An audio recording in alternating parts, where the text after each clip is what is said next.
Donc pour suivre cette formation en intégralité, vous avez donc pas mal de logiciels en fait qu'on va utiliser pour notre workflow, d'accord. Donc vous avez donc Blender qui est un logiciel donc polyvalent qui vous permettra donc de remplacer tous les autres logiciels, hein, d'accord. Donc je dis bien tous les autres logiciels, mais d'une façon un petit peu plus lente et d'une façon avec un workflow un petit peu plus lent, d'accord. Donc pour ma part, j'utilise donc des outils dédiés en fait, dans ce qu'on appelle des outils dédiés qui sont vraiment dédiés donc à la sculpture, au foliage hein, pour SpeedTree, au texturing pour Substance Painter et au rendu en temps réel pour Unreal Engine, d'accord. Donc du coup là le workflow que je vais vous montrer c'est le mien, mais après vous pouvez donc tout à fait passer par Blender si vous avez donc les connaissances pour, ou sinon vous prenez donc directement les vidéos sur la chaîne pour pouvoir donc contrer un petit peu la partie sculpte, la partie foliage et la partie substance, hein. Donc je mettrai les liens en description à chaque fois qu'une alternative vous sera proposée, et comme ça vous permettra donc de pas être restreint par rapport au logiciel.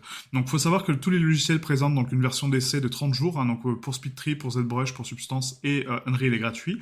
Donc, du coup, vous avez pas de possibilité de ne pas faire en fait la formation, en tout cas pendant une durée d'un mois, puisque du coup les logiciels sont accessibles gratuitement et vous pouvez suivre le workflow sans problème. Ok.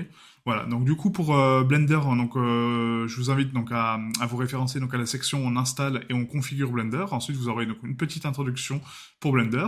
Pour ZBrush, ça va être pour la partie sculpture. Pour SpeedTree, comme je l'ai indiqué, la partie foliage, donc la partie arbre, plantes, fleurs.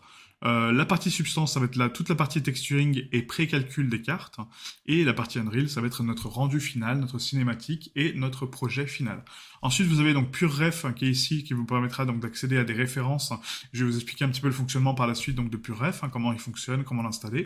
Et ensuite, on a ici donc les ressources Alwin, donc stylized, qui vous permettront d'accéder donc aux ressources que je vais vous fournir en fait tout au long du tutoriel. Si jamais vous n'arrivez pas donc à avoir donc le même résultat que moi, du coup, vous pouvez prendre mes propres ressources. Voilà.